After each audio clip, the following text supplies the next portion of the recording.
Bismillahirrahmanirrahim. Assalamualaikum warahmatullahi wabarakatuh. Alhamdulillahirabbil alamin. Assalatu wassalamu ala sayyidil mursalin wa ala alihi wa sahbihi ajma'in. Asyhadu an la ilaha illallah wahdahu la syarika lah wa asyhadu anna Muhammadan abduhu wa rasuluh la nabiyya ba'dah. Allahumma shalli ala sayyidina Muhammad wa ala ali sayyidina Muhammad. Amma ba'du. Yang kami hormati guru kita sebagaimana biasa, yaitu Ustaz Kiai Haji Dr. Bukhari Muslim LC MAG, yang kami hormati Ketua Takmir Masjid Nurul Iman, segenap jajarannya yang kami hormati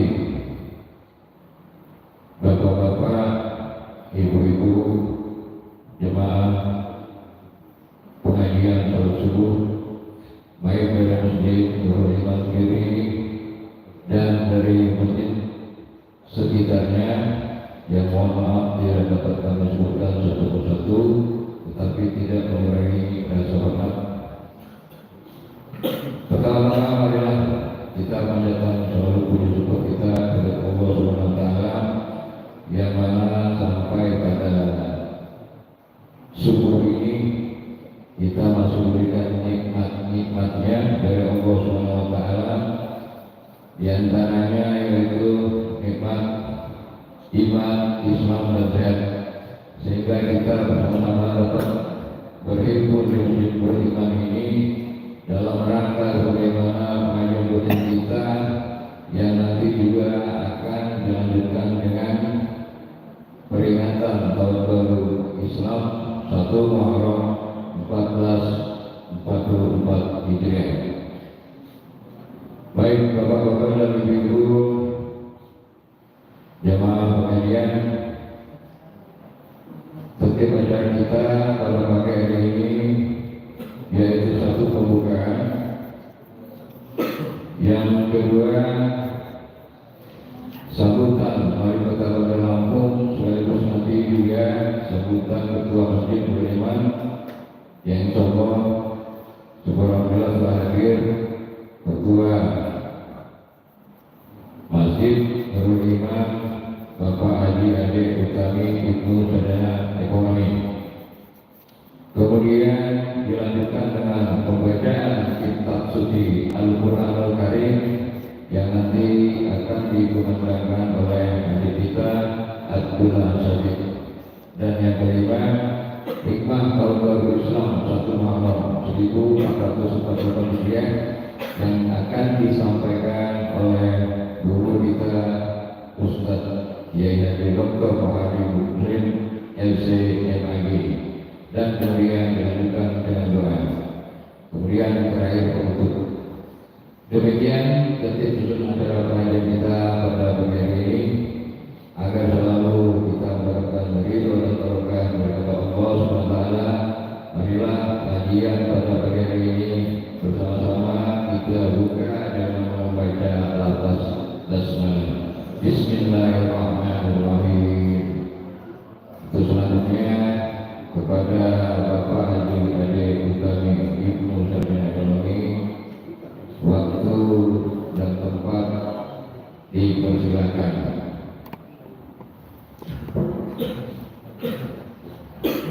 Bismillahirrahmanirrahim. Assalamualaikum warahmatullahi wabarakatuh. Alhamdulillahirabbil alamin wa bihi nasta'in wa ala umuri dunya waddin. Wassalatu wassalamu ala asyrafil anbiya'i wal mursalin sayyidina Muhammadin wa ala alihi wa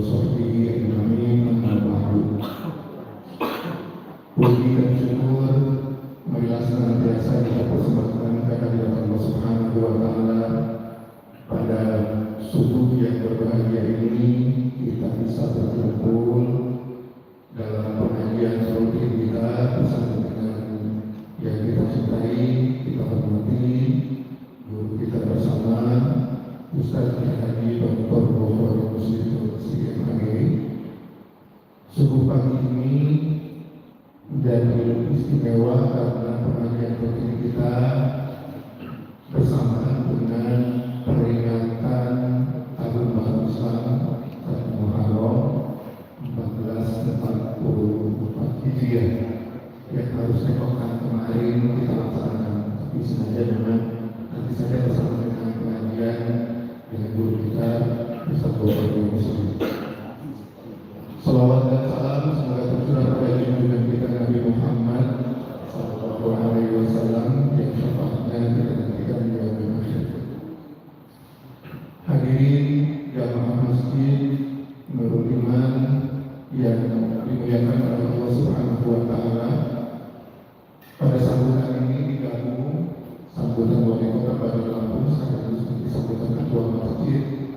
Izin sedikit membacakan apa yang sudah dikirimkan oleh pemerintah Kota Bandar Lampung kepada kita, bahwa peringatan Tahun Baru Islam merupakan peristiwa hijrahnya Nabi Muhammad Sallallahu Alaihi Wasallam dari Makkah menuju Madinah yang membawa ajaran Islam sebagai agama rahmatan lil alamin, rahmat bagi semesta alam, yang mengajarkan ketauhidan, kebenaran, kebaikan, serta cinta dan kasih sayang. Masjid memiliki fungsi sebagai pusat keunggulan center of excellence untuk melaksanakan ibadah wajib dan ibadah sunnah serta ibadah sosial.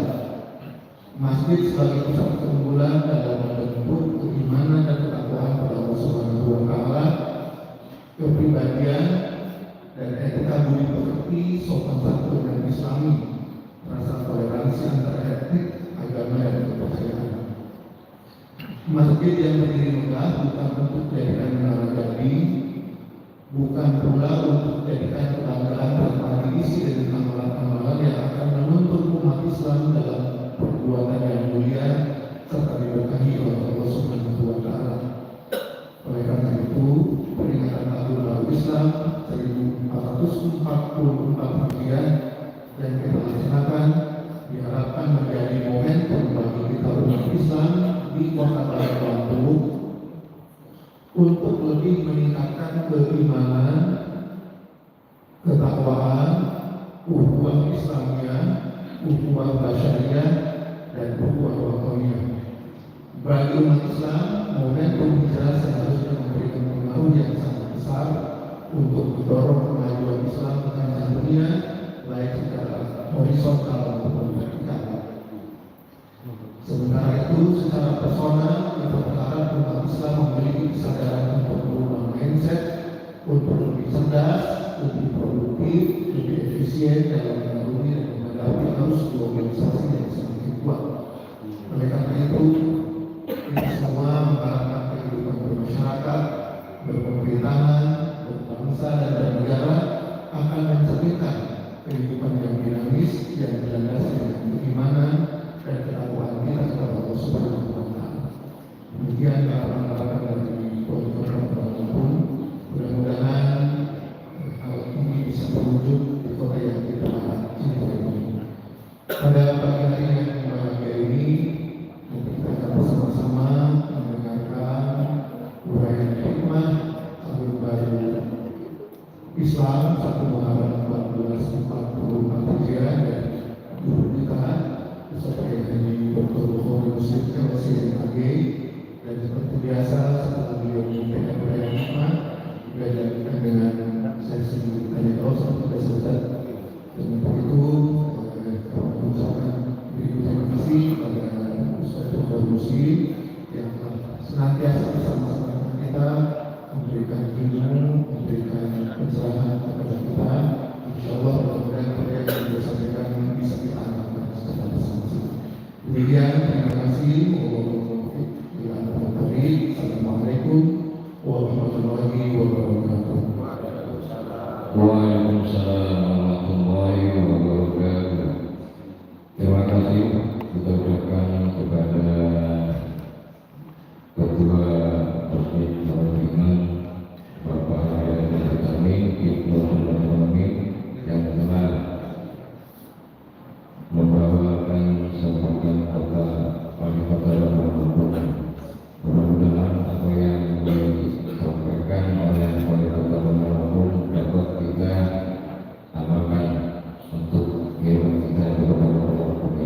Assalamualaikum warahmatullahi wabarakatuh.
Muharram 1444 Hijriah yang akan disampaikan oleh guru kita Ustadz Kiai Haji Dr. Bukhari Muslim MC MR MAG.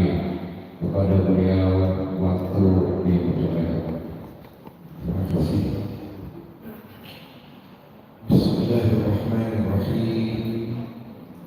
Assalamualaikum warahmatullahi wabarakatuh. Tabi'un. Alhamdulillah. Wassalatu wassalamu ala Rasulillah wa ala alihi wa azwajihi wa dhurriyyatihi wa ashabihi wa tabi'ihi wa man wala la nabiyya ba'da. Amma ba'du. Alhamdulillah, segala puji dan syukur kepada Allah Subhanahu wa taala. Salawat dan salam kepada Nabi kita Nabi Muhammad sallallahu alaihi wasallam. Juga kepada keluarga beliau, para sahabat, para tabi'in dan segenap umat Nabi Muhammad sallallahu alaihi wasallam. Yang terhormat Wali Kota Kota Lampung yang tadi sudah dibacakan sambutan tertulisnya.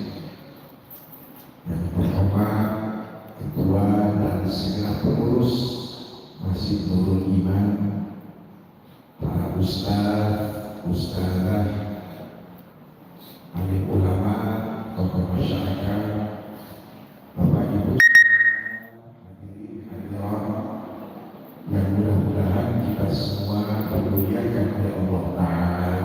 Amin ya rabbal alamin. Kajian rutin kita pada hari ini istimewa karena kita diisi dengan peringatan tahun baru Hijriah. Sudah menjadi salah satu tradisi budaya kebiasaan yang dilakukan segenap umat Islam di berbagai penjuru dunia, termasuk tanah air kita, yaitu kita memperingati tahun baru Hijriah. Kenapa saya katakan ini sebagai tradisi? Karena kita tahu bahwa tidak ada dalam ajaran agama Islam kita, baik di dalam Al-Quran maupun di dalam hadis, yang meminta untuk melakukan peringatan tahun baru Hijriah ini. Melainkan ini murni adalah sebagai ijtihad, sebagai ide, dan itulah dia indahnya agama Islam kita. Hal-hal yang memang belum ada aturan di dalam Al-Quran maupun di dalam hadis, maka hukumnya adalah mubah. Silakan bagi kita untuk berijtihad, untuk berpendapat, untuk melakukan terobosan inovasi, karena kita tahu bahwa kehidupan kita ini sifatnya adalah dinamis, selalu berkembang, dan itulah dia salah satu jawaban mengapa ajaran-ajaran agama Islam kita itu relevan dan bisa diterapkan dimanapun dan kapanpun sampai kiamat, sampai akhir zaman. Rasulullah SAW pernah bersabda, kata Nabi, Inna Allaha farada faraidun. Sesungguhnya Allah itu mewajibkan beberapa kewajiban. Fala tubayyinuha, maka apa yang Allah wajibkan itu jangan disia-siakan. Laksanakan, pelihara. Wahada hududan, dan Allah kata Nabi sudah memberikan ketentuan-ketentuannya, sudah memberikan batasan-batasannya. Fala ta'taduha, maka jangan kalian melampauinya. Apakah dengan cara apa-apa, dengan cara mengurangi, tidak boleh. Kalau memang sudah ada ketentuan Waharrama asya, yang ketiga, Allah itu mengharamkan beberapa hal. Fala tantahiruha, maka apa yang Allah haramkan itu jangan dilanggar, jauhi, hindari. Wasakata asya, kemudian kata Nabi, Allah mendiamkan banyak hal. Pengertian mendiamkan ini, Allah tidak menjelaskan, apalagi menjabarkannya.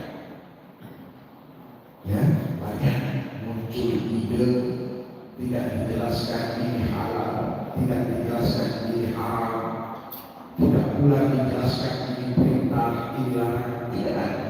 Allah diamkan. Rahmatan bikum, apa yang dilihatkan Allah itu sebagai rahmat Allah untuk kamu sekalian. Bukannya Allah lupa. Fala tabahathu anha, maka jangan kalian mempermasalahkannya. Hadis sahih rawahu Imam At-Tirmidzi. Jadi poin yang keempat ini itulah dia, itu ijtihad.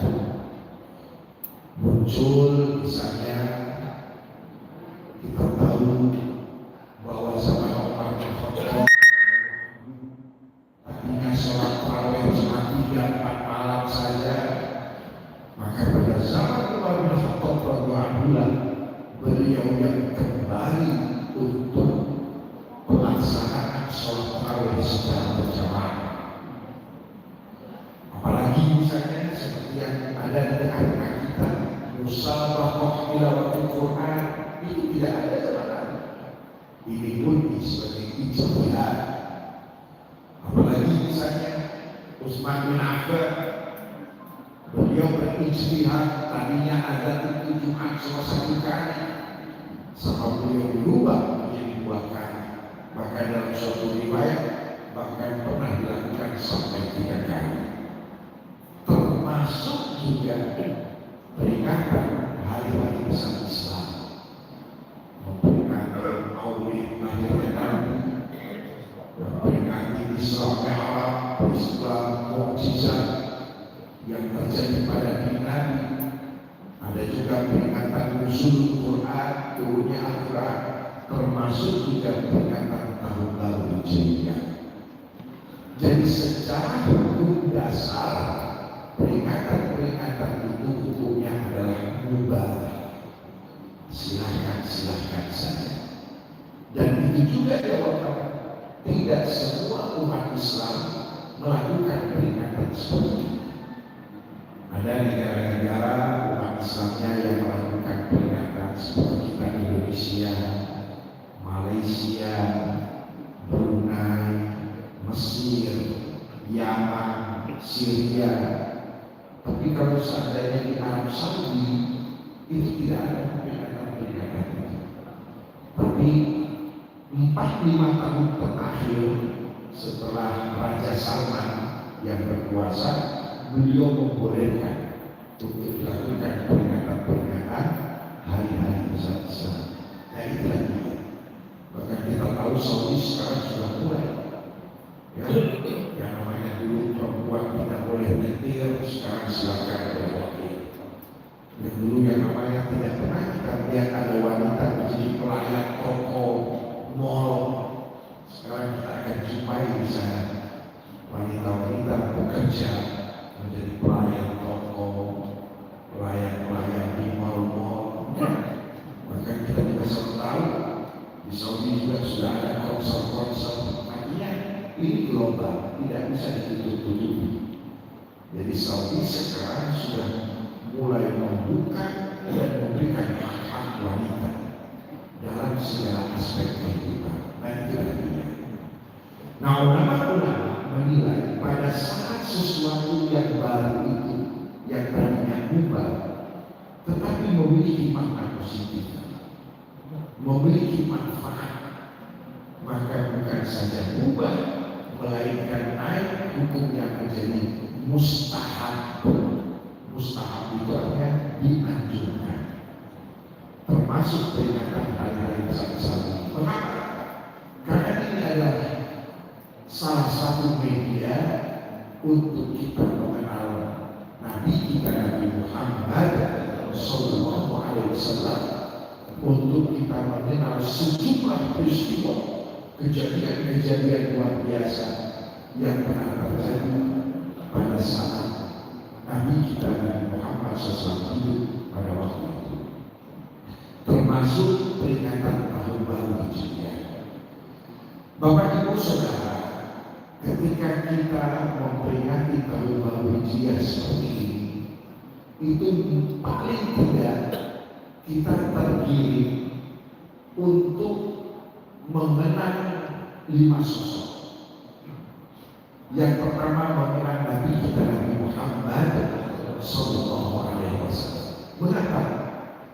Karena kita tahu bahwa peringatan tahun baru Hijriah, mau tidak mau kita akan mengenang peristiwa hijrahnya Nabi kita Nabi Muhammad Sallallahu Alaihi Wasallam. Singkat ceritanya, waktu itu orang-orang kafir Quraisy sudah putus asa.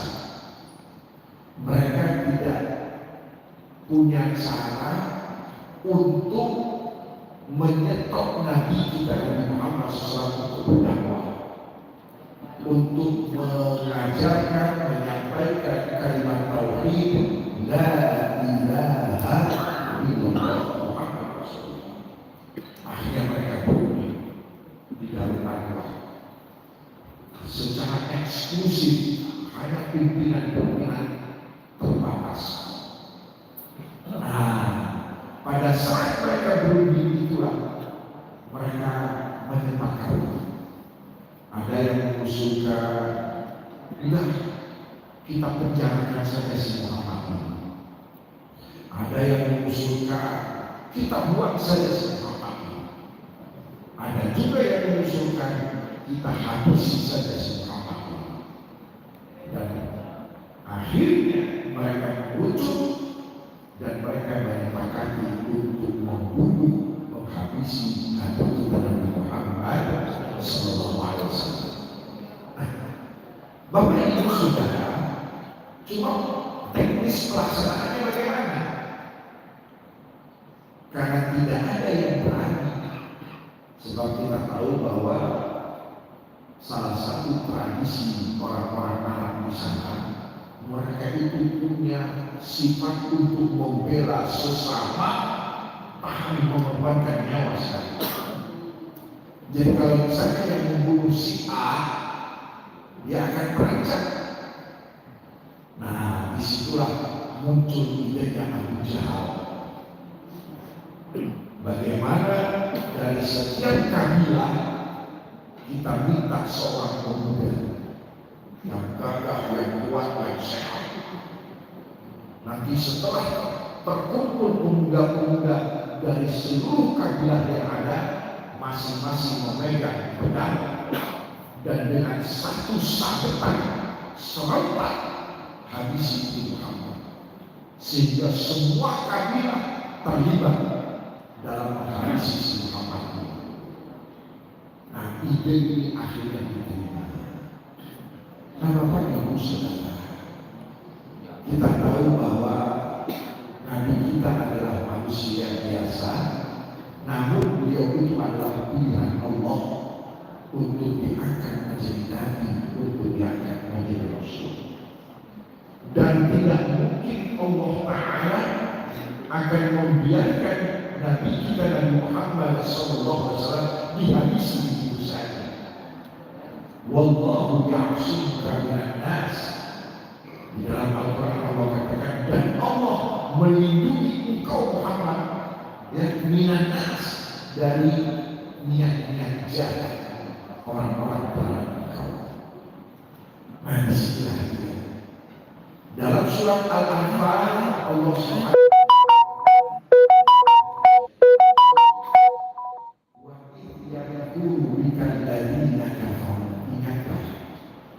ketika orang-orang kafir itu berbuat makar terhadap engkau Muhammad.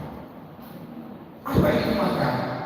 Makar adalah rencana jahat, rencana busuk terhadap sesuatu untuk menghabisinya atau untuk memeranjakannya, itu namanya makan. Dan itu sudah menjadi istilah hukum. Jadi kalau ada orang coba, mereka merencanakan, mendesain bagaimana ingin merubah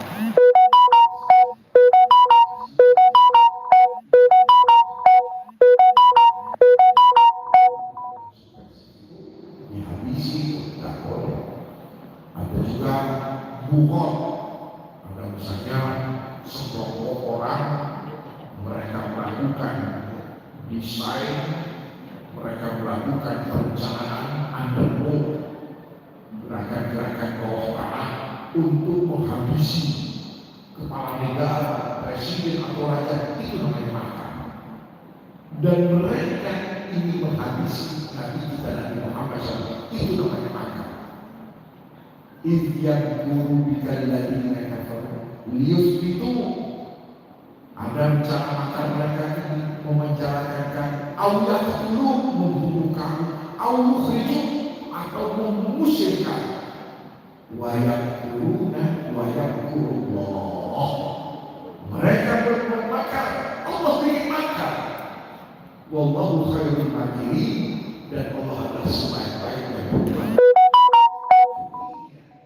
Mereka merancangkan jahat terhadap Nabi kita, dan mereka yakin bahwa rencana mereka sukses 100%. Tapi mereka lupa bahwa Muhammad bukan sembarangan manusia. Muhammad makhluk yang dicintai Allah, Muhammad sebagai Rasulullah. Maka tanpa mereka menyadari, Allah telah memberitahukan kepada Nabi kita Nabi Muhammad SAW akan menyanjak mereka. Nah, disitulah Nabi kita mendapatkan perintah dari Allah, berangkat, hijrah, tinggalkan iman, selamatkan jiwa, selamatkan diri, selamatkan iman. Ini dan ini pelajaran berharga. Kenapa? Kalau seandainya kita itu boleh nekat tanpa perhitungan mati los, pasti sudah dilakukan sebenarnya. Beliau yang mendapatkan tugas dari Allah untuk berdakwah, menyampaikan kalimat tauhid, menyampaikan ajaran-ajaran Allah. Kalau seandainya kita boleh membiarkan diri kita untuk hancur, untuk celaka, pasti sudah dilakukan oleh beliau. Tidak. Jadi artinya menjaga diri, menjaga keselamatan badan, menjaga keselamatan jiwa, ini sangat prinsip dalam ajaran agama Islam. Maka apapun alasan kita yang namanya mati, bunuh diri, apakah karena sakit, apakah karena mengatasnamakan berjihad, berjuang, haram hidupnya, tidak boleh. Makanya dengan tegas apa kata Allah, wala tulqu bi aydikum ila tahluka, jangan kalian campakkan diri kalian untuk hancur. Tidak boleh. Ya, walaupun untuk belaga, itulah yang kita prihatin. Ada saudara-saudara kita atas nama jihad, tidak mau membunuh diri. Sallallahu. Padahal Nabi sudah mengingatkan man qatala nafsa, siapa yang membunuh dirinya, mati bunuh diri, apapun alasan, dakhala jahannam, niscaya dia akan masuk ke neraka jahanam, khalidan mukhalladan. Jadi ini catatan penting Bapak Ibu Saudara. Bahkan Rasulullah SAW juga ketika di Mekah, ketika umat Islam, para sahabat terdesak dihabisi, maka Rasulullah memerintahkan atas perintah dari Allah, hijrah, tinggalkan di Mekah, selamatkan diri kalian, selamatkan nyawa kalian, tidak boleh melawan. Ini kalau mau tahu, jadi jangan mau kita ini Begitu ada yang mau bunuh diri, malah kita sadu-sadu. Wih, hebat ya dia. Yang lebih mapasnya itu dibilang mati syahid. Mapas. Selamatkan diri. Dan kisahnya keluarga Ammar bin Yasir. Waktu ketahuan keluarga Ammar bin Yasir menganut agama Islam, akhirnya sama majikannya mereka bertiga diseret. Pertama Yasir diperlakukan seperti gila, dua tangannya diikat, dua kakinya diikat, diletakkan batu besar di atas dadanya sampai dia meninggal dunia. Tidak puas mereka, istrinya Yasir namanya Sumayyah, pilihan cuma dua, kembali ke agama nenek moyang atau nasib kau sama seperti suami. Akhirnya singkat cerita, mereka kangkangkan itu Sumayyah, lalu ditusukkan tombak di kemaluannya, meninggal. Mereka tidak puas, tinggal anaknya yang namanya Ammar.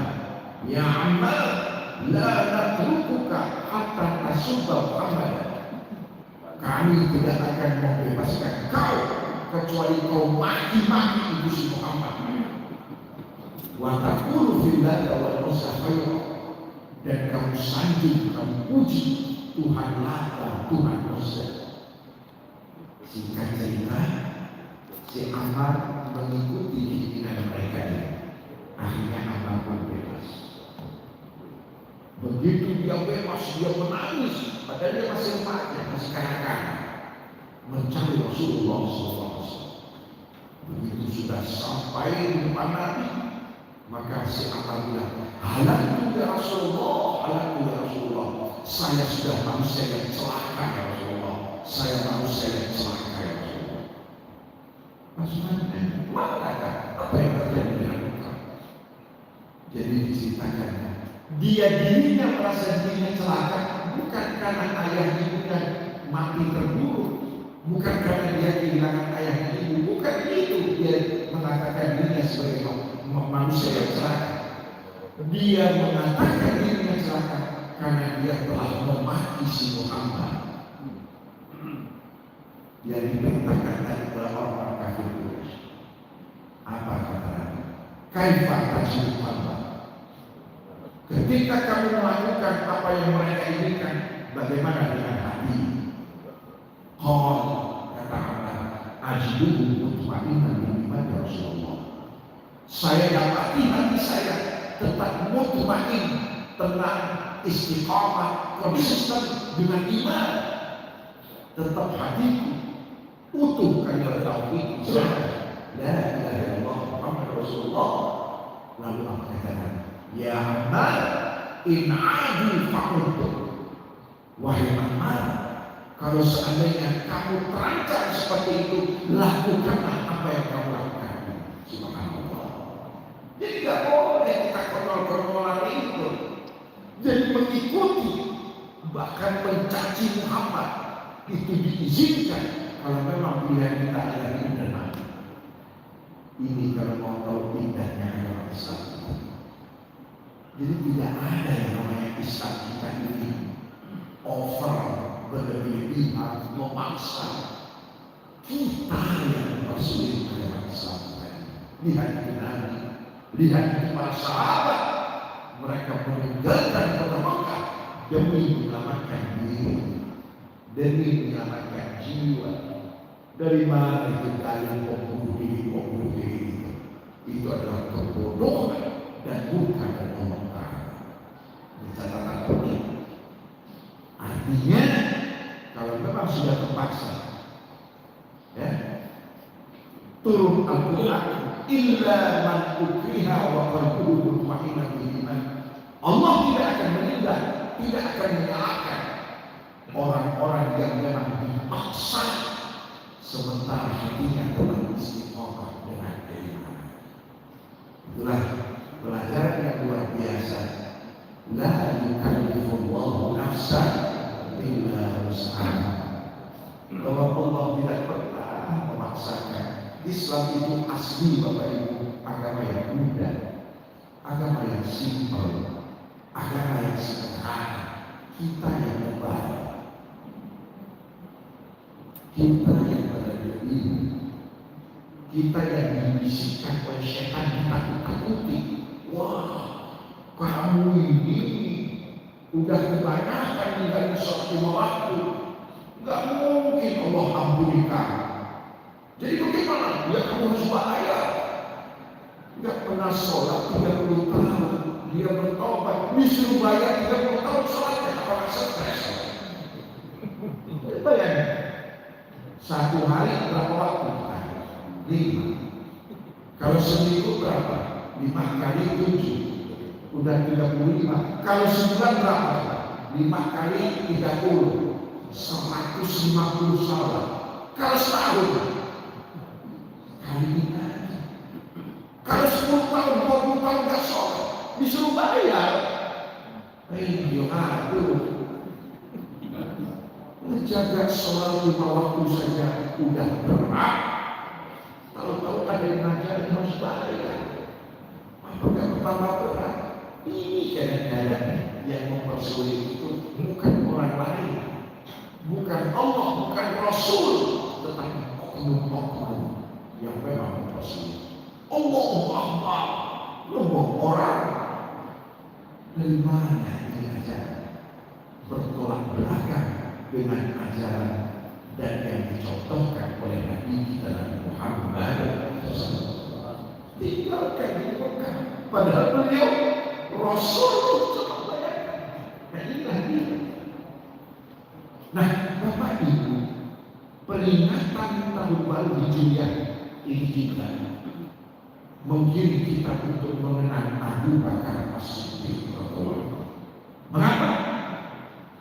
Karena kita tahu pada saat Rasulullah itu hijrah bersembunyi, ada sosok sahabat yang dipilih oleh Allah, dipilih oleh Rasulullah SAW untuk mendampingi Nabi kita Nabi Muhammad SAW. Siapa beliau? Beliau adalah Abu Bakar As-Siddiq. Beliau yang menyiapkan kendaraan, beliau yang mengerahkan anak-anaknya untuk mengantarkan makanan pada saat tersembunyi di Gua Thur, dan beliau siap membentengi, mengawal Nabi kita Nabi Muhammad SAW dengan segala bentuk resikonya.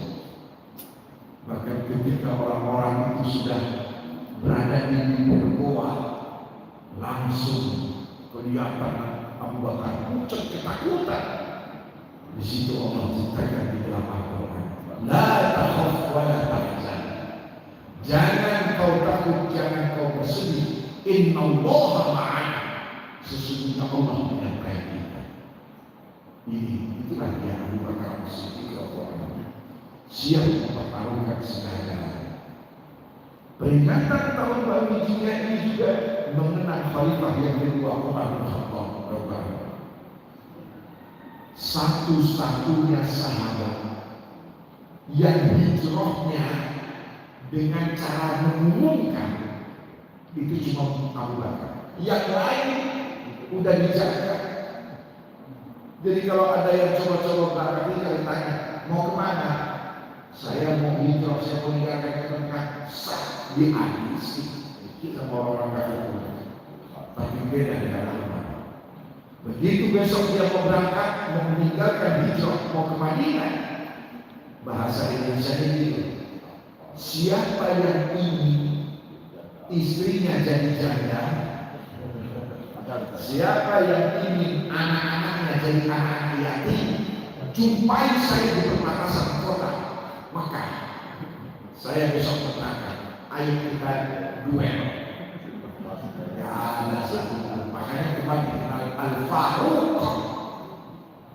Al-Faruq itu yang membedakan antara hak dan yang batil, yang dengan memproklamirkan itu. Ya itu. Jadi kita bisa bayangkan, itulah. Dan juga yang berijtihad untuk membuat kalender tahunan dari umat Islam. Tadinya umat Islam itu belum punya kalender tahunan. Selama ini yang ada itu hari, tanggal, bulan, tahunan. Nabi lahir hari apa? Ibu, Senin. Tanggal berapa? 12. Bulan apa? Tahun berapa? Tahun gajah itu tahun berapa? Itu kalau mau tahu. Nah, ketika wilayah umat Islam sudah banyak, sudah tersebar, masalah administrasi, misalnya ada tertulis di situ tanggal 15 Sya'ban. 15 Sya'ban itu yang apa? Yang barusan ini atau yang tahun kemarin atau kemarin-kemarin? Nah, disinilah Umar bin Khattab berijtihad dan menjadikan peristiwa hijrahnya Nabi kita Nabi Muhammad SAW yaitu sebagai tahun pertama. Jadi kalau mau ditanya, sudah berapa tahunkah peristiwa hijrahnya Nabi dari Mekah ke Madinah? Sudah 1444 tahun yang lalu. Pertanyaan berikutnya, sudah berapa tahunkah Nabi wafat?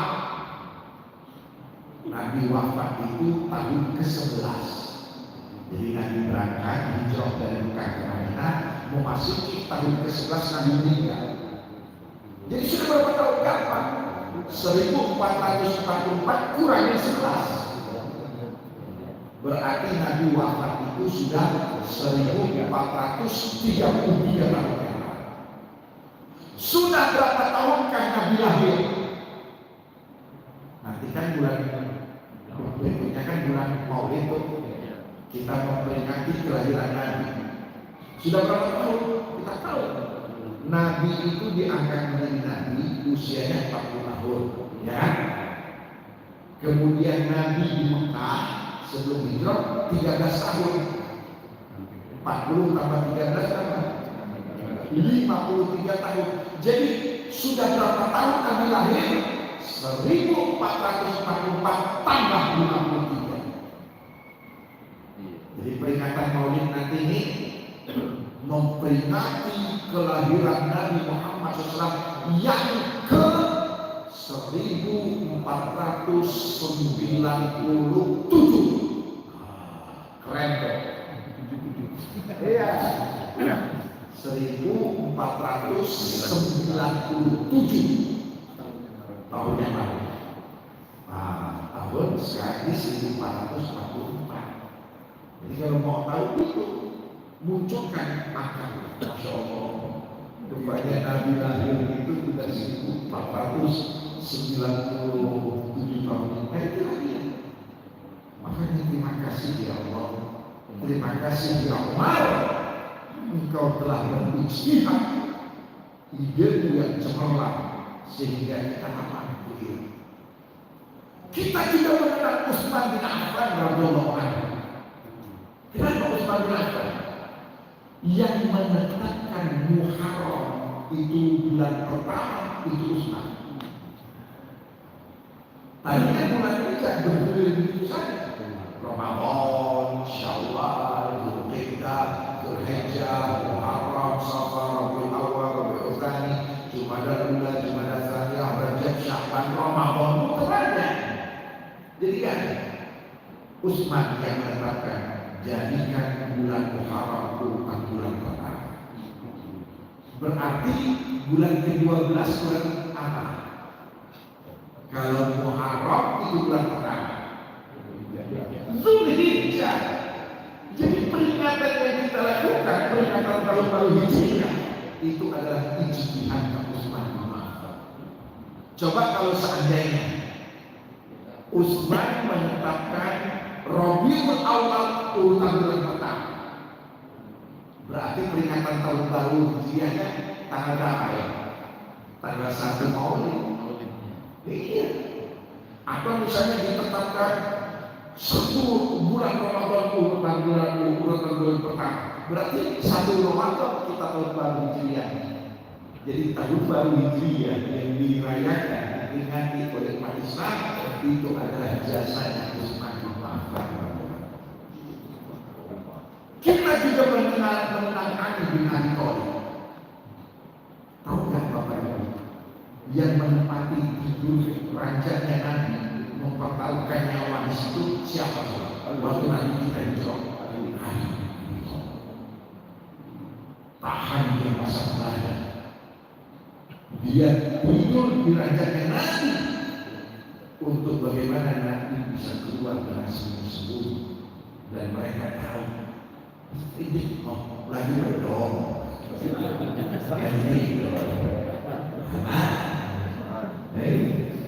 Jadi artinya luar biasa. Nah itulah dia luar biasanya peringatan tahun baru Hijriah. Nah Bapak Ibu, singkatnya bahwa peringatan tahun baru Hijriah ini kan kita bertambah tahun.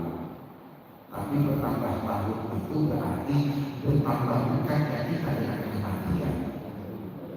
Sementara kita tahu nasib kita di akhirat itu tergantung endingnya kita. Endingnya kita. Bagaimana ending penghujung hidup kita di dunia ini, itu yang menentukan. Al-Mu'min ala iman.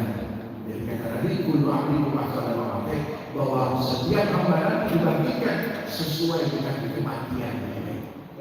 Kalau dia meninggal dalam iman, taat, maka dia dibagikan dengan iman husnul khotimah. Tapi kalau dia meninggal dalam keadaan durhaka, dalam keadaan munafik, maka dia meninggal dibagikan dengan kemunafikan. Dari sini kita harus bertekad. Semakin kita mendekatkan diri kita terhadap kematian, maka harus semakin baik. Apakah orang bijak? Apabila hari yang akan datang lebih baik dari hari ini, itu namanya orang yang sukses. Tadinya malas sholat, maka hari-hari yang akan datang wajib dia rajin sholat. Tadinya dia sudah sholat, tapi lebih senang sholat sendirian di rumah. Maka harus lebih baik. Bagaimana sholat berjamaah? Bagaimana sholat di masjid? Kalau tadinya asbun asal ngomong, suka ngebarhong, berkata dusta, harus hentikan semuanya. Tapi kalau hari yang akan datang sama dengan hari ini, itu orang rugi. Hari yang akan datang lebih buruk dari hari ini, itu orang yang celaka. Nah, namun terakhir, tidak mungkin kita itu akan bisa lebih baik dari segala-galanya, dari agama kita, dunia kita, kesejahteraan kita, hidup kita, akhlak kita, kalau kita tidak memiliki ilmu. Itu kunci. Gimana saya akan memperbaiki? Gimana saya akan lebih baik? Ilmunya tak punya. Jadi mutlak diawali dengan rajin mengaji, rajin belajar. Mudah-mudahan Allah memberikan hidayah dan hidayahnya kepada kita, agar kita termasuk manusia-manusia yang hari esok kita lebih baik dari ini dan dari kemarin. Amin. Allahu a'lam bishawab. Sudah jam 15 menit. Mungkin pada waktu 50 menit kalau yang akan ditanya. Baik, terima kasih atas pertanyaan ini. Baik, pada Bapak dan Ibu, pada kalian, mungkin ada yang ingin bertanyakan, baik dalam materi kita ataupun di luar materi ini yang bisa pada pagi hari ini. Pada Bapak dan Ibu yang ingin bertanya, Ibu silakan. Mungkin dari sebelah kanan, Bapak silakan. Pak Haji sebelah kanan ada. Kemudian sebelah kiri, iya Bapak Haji Jamal. Kemudian dari depan, Bapak Haji Pak Yudi Priana. Ya, mungkin itu saja. Sementara mungkin nanti sambil menunggu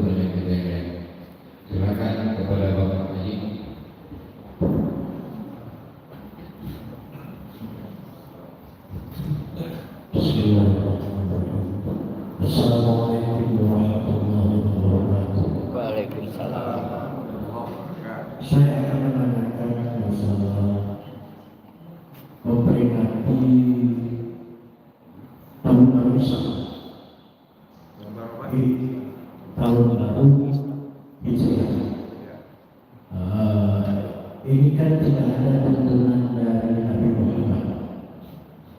Bahkan bukan hanya ulang tahun baru saja, itu termasuk haul,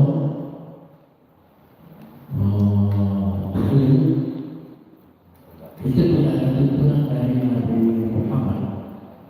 Apakah itu termasuk bid'ah yang tidak disukai oleh Rasulullah? Mohon penjelasannya.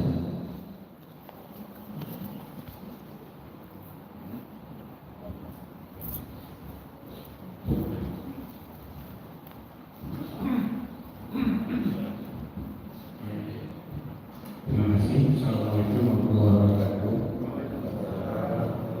Tadi waktu saya menjelaskan terkait Rasulullah dan karena membunuh itu. Nah, ini terkait fenomena di Indonesia, mungkin sudah sering kita lihat videonya. Akhir-akhir ini mudah sekali nanti kita dihina.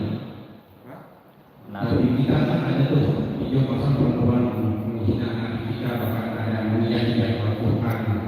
Nah, sementara kita ini katanya ada hukum, di NKRI ini juga ada hukum, sama kita tahu itu. Namun faktanya ini ganjaran terhadap orang secara sengaja nyatanya tak terang-terangan itu melanggar hukum. Nah, kendalanya kita ini masih pakai KUHP, bukan pakai hukum Islam. Nah, kalau ada masyarakat apalagi orang luar Islam yang menghina itu, sepertinya kok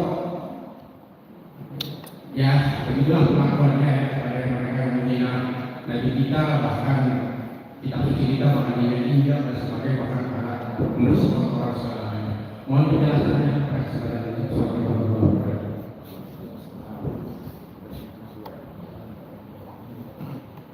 Baik, langsung saja. Ini memperingati tahun baru Hijriah yang kita lakukan ini, pertanyaannya bid'ah ataukah tidak? Karena Nabi tidak pernah melakukan itu ya Pak. Jadi kalau ditanya bid'ah itu apa? Karena tidak ada tuntunan.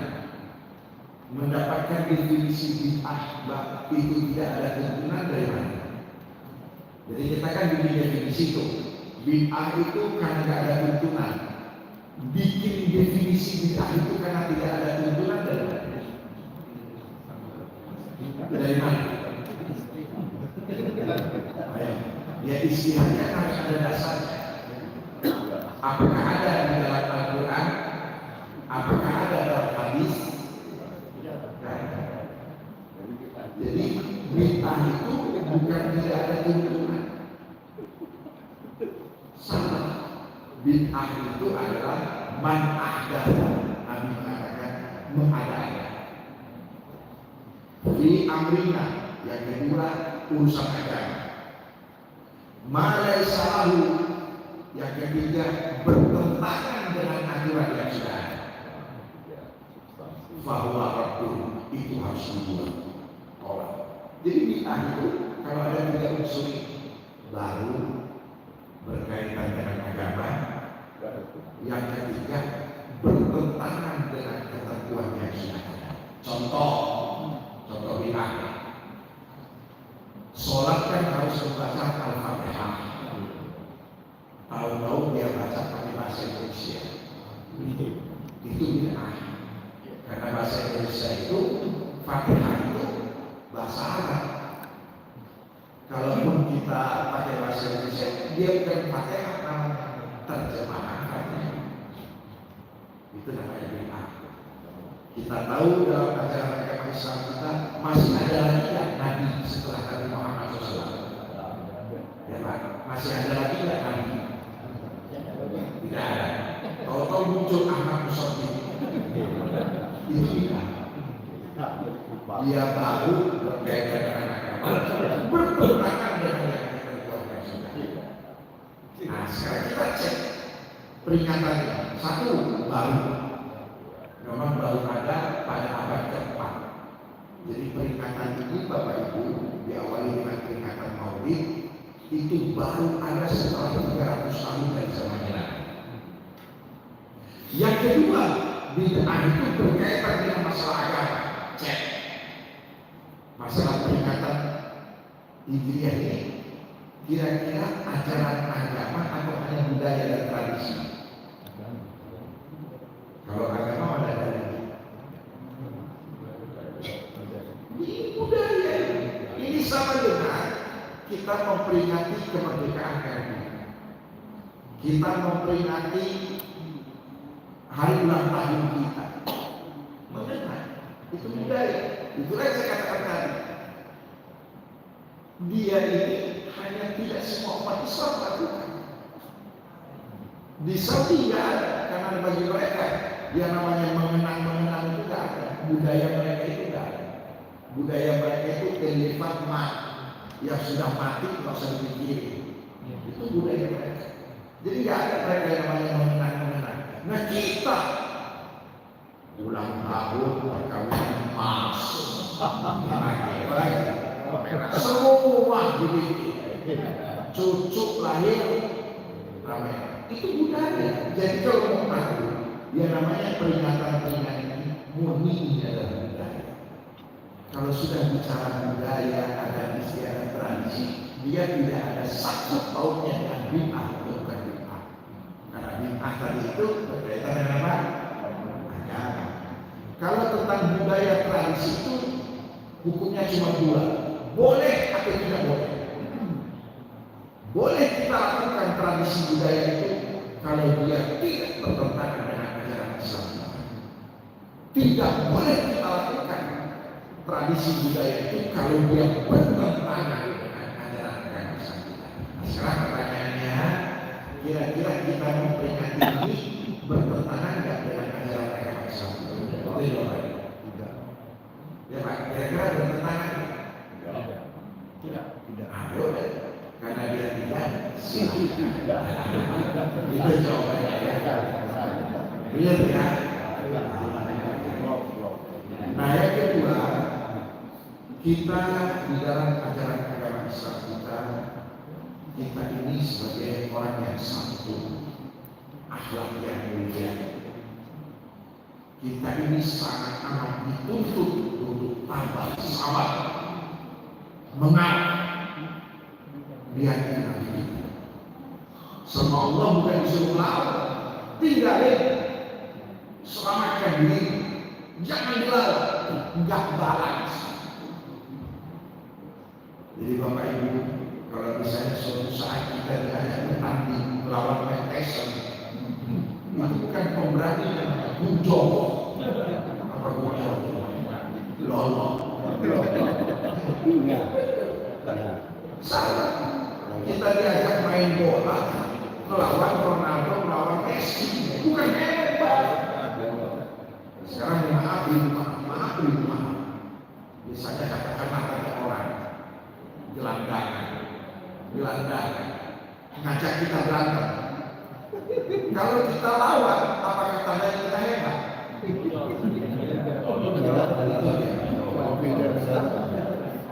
Jadi orang yang meladeni, yang temperamen, yang ngamuk-ngamuk, ketika ada yang menghina Nabi, dia over, itu tanda hijau. Ngapain meladeni? Orang yang kenal sama Nabi Muhammad SAW. Justru dengan adanya ketika mereka menghina, ketika mereka ingin menghujat Nabi kita, ini kesempatan untuk kita mensosialisasikan siapa itu Nabi Muhammad SAW. Bukan kita maki-maki, bukan kita mencak-mencak. Itu kalau orang tahu. Makanya sudah terjawab. Yang mencak-mencak, yang ngamuk itu adalah orang-orang yang rendah pengetahuan agama. Mau tahu? Yang parahnya lagi, pelampiasannya berantem sama polisi, malas. Yang minat di sono, ngehancur-hancurin, lebih gila lagi.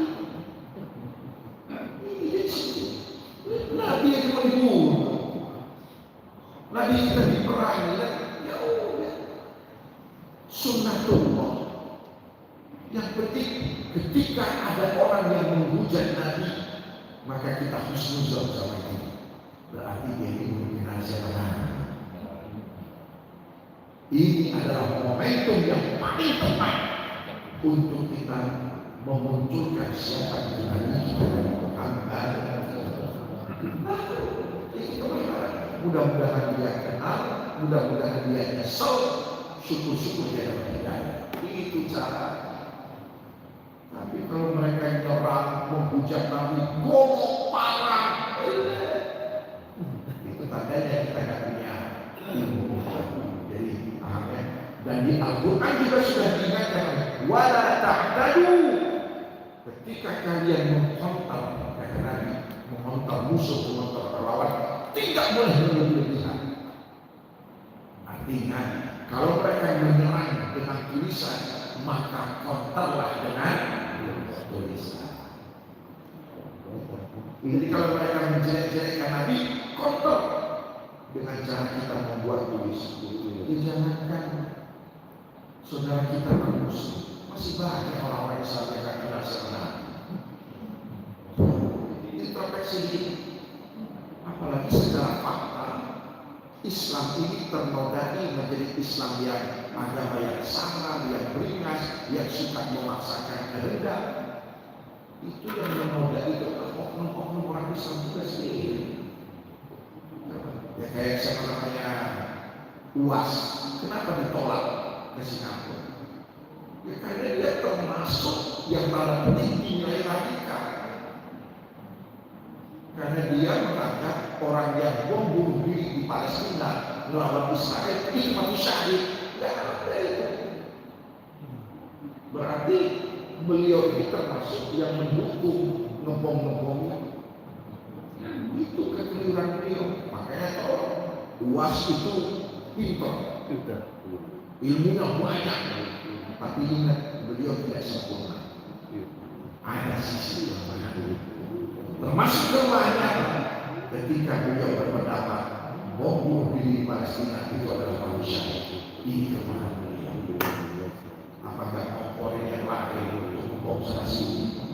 Padahal ya baru saja saya jelaskan tadi, Nabi kita Nabi Muhammad SAW adalah manusia yang dilarang oleh Allah untuk melawan ketika dalam kondisi tidak mampu, malah disuruh numpuk coba.